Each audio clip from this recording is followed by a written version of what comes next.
টাকা দিয়ে কেউ ফেতরা দেয় তাহলে ফেতরা হবে না। এত বাড়াবাড়ি কিসের? কেন দেখতে যাচ্ছি এত কড়াকড়ি করে? কোমরে দম থাকে তো তুমি এখন অব্দি আমাদের সঙ্গে বসতে কেন পারো না?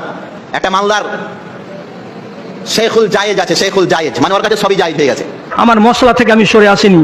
আপনার যদি অসুবিধা থাকে, আপনার কোনো রকমের যদি অসুবিধা থাকে, আপনার দেশের ফকিরদের যদি কোনো অসুবিধা থাকে, তাহলে পরে আপনি টাকা দিয়ে দেবেন, আর না হলে সর্বোত্তম পন্থা হচ্ছে আনাজ দিয়েই দেয়া। দিয়ে ফেতরার কথা যারা বলছে তারা ফিতনাবাজ। তো হাহে মুলবি, তোমার যদি কোমরে দম থাকে তো তুমি এখন অব্দি আমাদের সঙ্গে বসতে কেন পারো না? একটা মালদার শেখুল জায়েজ আছে, শেখুল জায়েজ মানে ওর কাছে সবই জায়েজ হয়ে গেছে, যাকে চাচা নামে সব চিনে। কয়েকদিন আগে নাজমে আলম সানাবিলি সাহেব বললেন না তার ব্যাপারে, আমরাও বলেছি চাচা তুমি একবার নাজমে আলম সানাবিলি সাহেবকে ফোন করে বলো না বসার ডেট আর তারিখ। তুমি সোশ্যাল মিডিয়ায় আর এদিক ওদিক জালসা করে মানুষকে কি বুঝাতে চাইছো? ওই লোকে মানে না হামি মডেল সেরকম হয়ে গেলে তবে না।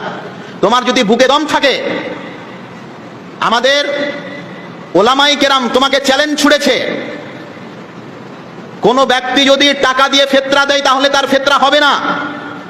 তুমি একটা গোলা বারুদ ফাঁকা মাঠে কেন গুলি ছাড়ছো? তুমি বলো।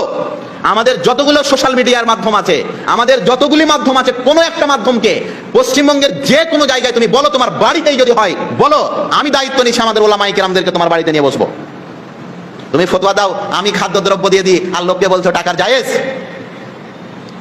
এই দুচারিতা, এই দুই রকম ফতোয়ার তোমাকে কৈফিয়ত দিতে হবে। আমি বলি শোনেন, একটা যুগ ছিল যেই সমাতে জালসাতে কিংবা ঈদের নামাজে কিংবা জানাজান নামাজের পরে দোয়া করা ফরজ ছিল, ছিল না? এই এলাকায় সর্বের প্রথম আমরাই বলেছিলাম ঈদের নামাজের পরে ঐক্যবদ্ধভাবে দোয়া করা বিদআত। আমরাই বলেছিলাম জানাজা নামাজের পরে মাটি দেওয়ার পরে ঐক্যবদ্ধভাবে দোয়া করা শরীয়তের কোনো চ্যাপ্টারে নেই। আমরাই বলেছিলাম জালসা জুলুস ইজতেমা ওয়াজ মাহফিলের পরে হাত উঠিয়ে দোয়া করার কোনো প্রমাণ নেই। 5 ওয়াক্ত নামাজের পরে ইমাম সাহেব আমিন আমিন, ইমাম সাহেব দোয়া করবেন আর বাকি মুসাল্লিরা আমিন আমিন বলবে, কোনো প্রমাণ নেই। আমাদেরকে এই মহিষাস চলি ঈদগাহে থেকে গলায় ধাক্কা দিয়ে বের করার চ্যালেঞ্জ করেছিল। আজকে আমরা বলছি বলো, যারা সেই দিন চিলিয়ে বলেছিল আর প্রমাণ আছে, আজকে কত শতাংশ জানাজার নামাজের পরে দোয়া হচ্ছে? কটা জানাজার পরে দোয়া হচ্ছে? তোমার বুকে যদি দম ছিল, যে দলিল ছিল, তো ছাড়বে কেন? বাপের বেটা নামরা। আমরা বলেছিলাম আজ থেকে 4 বছর আগে খাদ্যদ্রব্য দিয়ে ফেতরা দিতে হবে।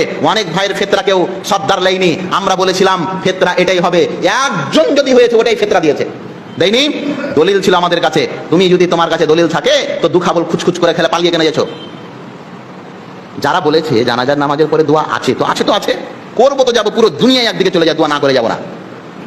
কিন্তু দেখা যাচ্ছে ওই মুলবিদের পাশে হাত বুঝে আগে পুরা উড়ে গেল।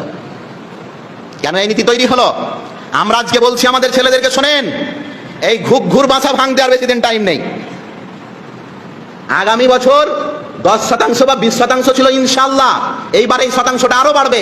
যারা আলোচনা শুনছেন তাদেরকে স্পষ্ট বলছি, আল্লাহর নবী কোনোদিন ফেতরা খাদ্যদ্রব্য ছাড়া অন্য কোনো জিনিস দেননি, কোনো সাহাবা দেননি। কোনো মুলবির কথার কারণে, কোনো ব্যক্তির কথার কারণে ফেতরাকে পরিবর্তন করে দিলে ফেতরার হক আদায় হবে না। যারা বলছেন ফেতরা যদি খাদ্যদ্রব্য দেয় তাহলে ক্ষতি আছে, কোথায় ফকির খুঁজে বেড়াবে, অত চেল কাকে দিবে? টাকা দিলে ভালো, কথাটা ঠিক। টাকা দিলে লোকে নিয়ে বেড়াতে ভালো না? ভালো কি ভালো নয়? ভালো। তো আপনারা সুবিধা করেছেন মানুষের, খুব ভালো।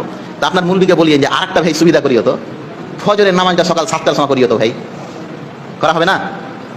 ওটাই তো সুবিধা গো। এই ভোর 4টার সময় উঠা যাচ্ছে, বলেন, ভোর 4টার সময় উঠা যাচ্ছে, খুবই কষ্ট হচ্ছে। এই পাতাটা পড়তে বলেন একবার মুলবি সাহেব, যে ফেতরা যে মুলবি তুমি পল্টেলে, মানুষের সুবিধা দেখে তুমি ফতোয়া দিলে, লেনে বালারও মজা, দেনে বালারও মজা, তো নামাজও হে মজা, হে ইমামেরও মজা, মুসাল্লিরও মজা, হবে না এটা? হ্যাঁ বলেন, হবে কি হবে না? দেখিয়ে মুলবি সাহেবকে বলিয়ে একবার পাতা খুলে। ওই মুলবি যদি ফেতরা কি আছে সেটাকে পাল্টাতে পারে, তো নামাজের ওয়াক্ত কেন পাল্টাতে পারবে না? প্রিয় ভাই, মনে রাখবেন, আল্লাহর নবী মুহাম্মদুর রাসূলুল্লাহ সাল্লাল্লাহু আলাইহি সাল্লাম বলেছেন, তোমরা কি জানো এই দুনিয়াকে ধ্বংস করবে কারা? তখন সবাই বললেন, আল্লাহ নবী, কারা দুনিয়া ধ্বংস করবে? কারা কারা? তখন আল্লাহ নবী বলেন, দুনিয়াকে ধ্বংস করবে কারা জানো? ওই পেট পিজারি মুলবিরা।